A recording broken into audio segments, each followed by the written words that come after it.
We're talking Arizona State Sun Devils today on Sharpen the Point. 2024, it was an 11-3 season, really a Cinderella story of the year in college football after they were picked to finish towards the bottom of the conference, only to win it and give Texas a real run for their money in that playoff game. Head coach Kenny Dillingham, he's loving life back at his alma mater. He's just got this thing rolling faster than anyone expected. I expect them to keep this train rolling for as long as Dillingham wants to stay, which should be a long time. Quarterback-wise, Sam Leavitt, he's on the verge of being a star after breaking out last season. He started the season slow in the pass game, but really utilized his legs effectively before turning it on down the stretch with his arm after he missed a game due to injury. Leavitt finished the year with nearly 2,900 yards passing and over 400 rushing with 29 total touchdowns, and he routinely posted 3 TD games in the second half of the season.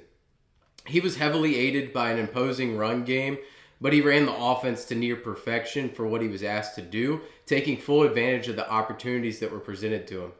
With the run game likely to take a step back this season, more's going to be put on Leavitt's plate, and I believe he's up to the task and will produce more high-end numbers this season as he continues his growth of understanding defenses and taking the easy yards rather than trying to make those heroic plays downfield.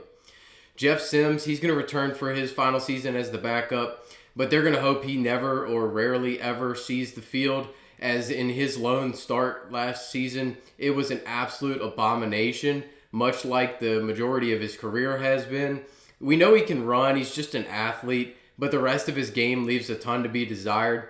He just can't throw it. He turns the ball over far too much. Cameron Dyer, he's the prize recruit. He could be in line to take over once Leavitt heads to the NFL, whether that's after this year or maybe the next. He's going to need to make the most out of his time learning from all the talent that he's surrounded by. Marcus Arroyo, an offensive coordinator, also a talented mind on the offensive side of the football. Running back-wise, entering last season, Cam Skattebo was one of my favorite players to watch the year prior. He was routinely putting on a show in those late-night windows.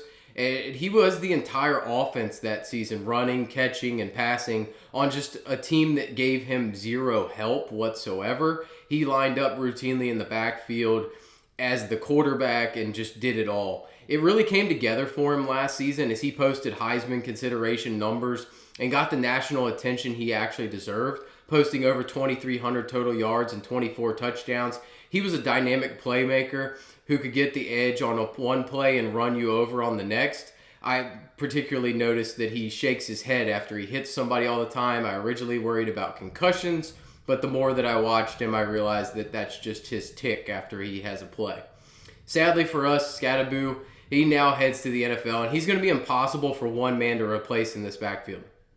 Kanye Udo, he comes over from Army. He's going to be tasked with picking up the bulk of the slack in the run game itself after an 1,100-yard, 10-touchdown season. He perfectly fits the mold of a bell cow back and a downhill runner who's going to steamroll defenders while possessing breakaway speed and elusiveness on his own. Questions remain for me as to how effective he can be in that pass game role, though. That's just not something that Army utilizes in their offense whatsoever. I do fully expect Udo to be the highly productive on the ground, and similar in production to what he had a season ago. Kyson Brown, he's going to return in that number 2 role after a year where he was rarely utilized, but I think he sees an expanded role here. Until we see if Udo is a solid pass catcher or not, Kyson's definitely the one best suited to do both of the roles in the pass game and the run game. He's just not the best guy in the room at either discipline here. Raleek Brown, he's more the pass-catching gadget play option out of the backfield. Brown plays as a human joystick on the field, routinely making defenders tackle air. His touches are definitely going to be limited. He's not a big-time touch guy, but he can really make them count anytime he has the ball in his hands. Pass-catching-wise, it was the Jordan Tyson show. He was head and shoulders above the rest of the room in production as the clear top option in this passing game. He had as many yards, 1,100, as the next 5 pass catchers in the room combined, while missing the conference title and playoff game. Tyson showed continued improvement throughout the season, and he really closed it on a tear with over 80 yards receiving in each of the final 7 games, including 125 or more in each of the last 3. If he is healthy, I think they really have a shot to beat Texas, and they probably do beat the Longhorns there and continue that Cinderella story for at least another week. Coming off the shoulder injury, He should be good to go in the fall as the focal point of the pass game once again. They do a great job of moving Tyson around the formation, making him difficult for defenses to match up with. Outside of Tyson, nearly all the rotation is gone. They weren't utilized much, but we'll see. They targeted the portal to get some of upside in Jalen Moss from Fresno State. And I think Moss immediately slots in as the second option in the pass game after 2 solid seasons for the Bulldogs, where he posted 1,260 receiving yards and 10 touchdowns. He was at his best against Michigan last year in a tough matchup with 6 catches and 97 yards in that opener, showcasing his ability to track the ball and make those tight window catches. Beyond the top 2, you have Malik McClain, Noble Johnson, who comes over from Clemson, and Jaron Hamilton from Alabama. They're going to see time rotating into the lineup. McClain probably gets the initial jump edge here. He returns off a lackluster season, and his career, for that matter, just has never lived up to expectations, and he's gotten multiple chances at top-tier programs. He has the size at 6'5", but he just has yet to put it all together, and I don't think you can count on him to do it this year. Johnson has the potential with his 6'3" frame and ability to find soft spots in the defense, but he's more of a short area target, and they could really use an explosive option, which is clearly what Hamilton is.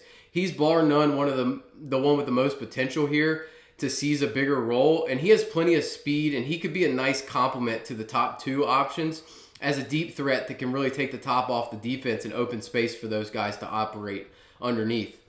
Tight end, Shimon Mateer, he's going to return for another season as the top receiving option in that room.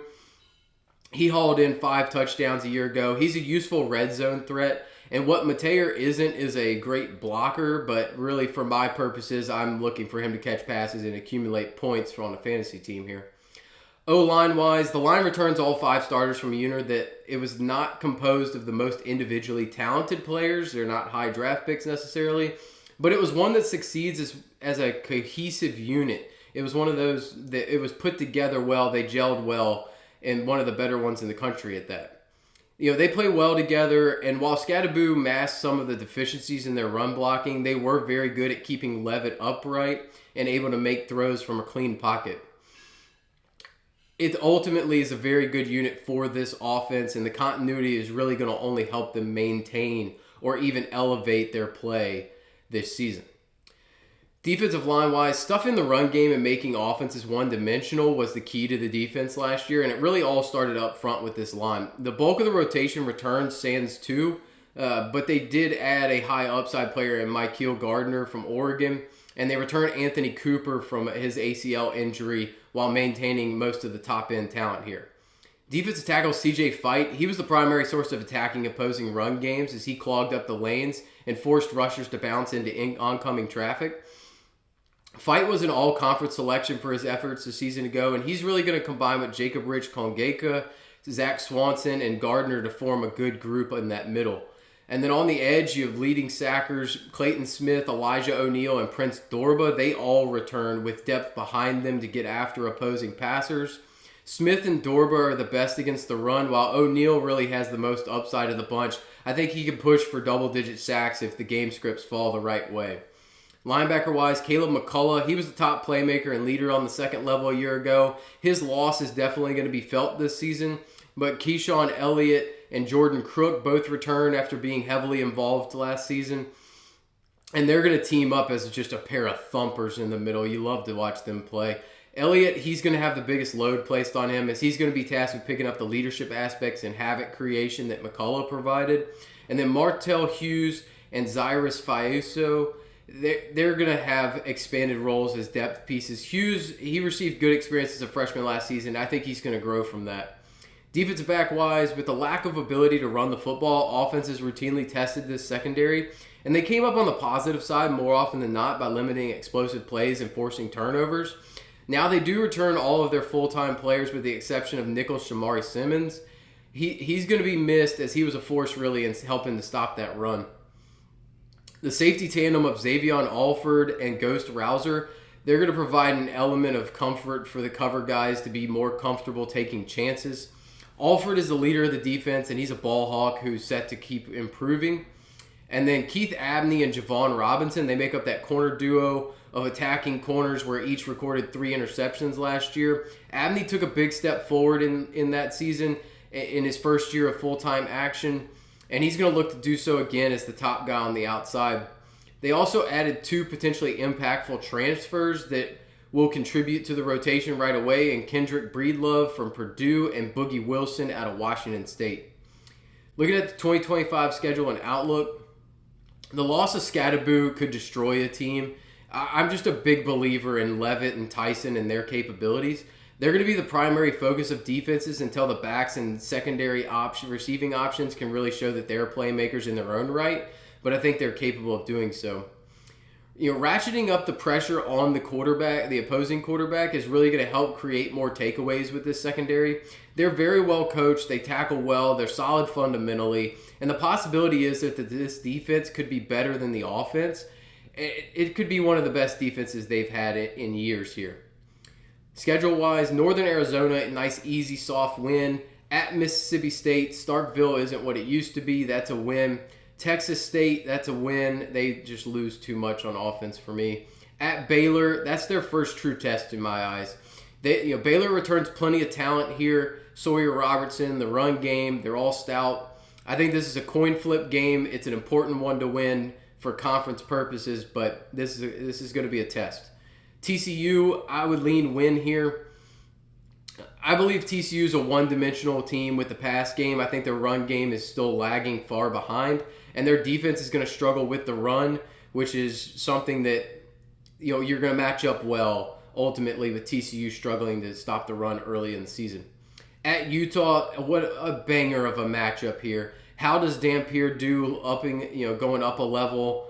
I'm going to lean loss on the road. I think Utah is a definite title contender here. Texas Tech, it's a big money roster. I just wonder if McGuire can do anything with that big money. I think it's a coin flip game. I think it's a fun one. This conference is full of just awesome games week in and week out. Houston win. I think Houston's still going to struggle some. They lost their entire secondary recently, so they're in a tough spot. At Iowa State, I'm going to lean loss. I know I shouldn't, but I always ride for my boy Rocco. It's a coin flip game ultimately in Ames, but I would lean towards Rocco here. West Virginia, that's a win. There's a ton of bias in that Iowa State. I'm sorry. West Virginia win. You're good getting them at home here late in the year. At Colorado is a win. And then Arizona, easy landing spot there. They're struggling. That's a win. Success is at least 9 wins, while the expectation for the fan base is going to be a repeat of last season and winning the conference and making the playoff again, considering they've returned Levitt and Jordan Tyson. And the depth is improved, and the top end continues to get bigger, faster, and stronger. They have raised the talent level across the board here, but this is still a conference full of similarly talented teams. The floor should be 8 wins in my eyes, so long as Levitt can stay upright. If Jeff Sims comes in, they're just tanking this season. There's upside for 10 if the ball bounces their way, but the middle portion of this schedule is just filled with toss-ups all around the board. Ultimately, though, what Dillingham has built in such a short time here is just simply remarkable.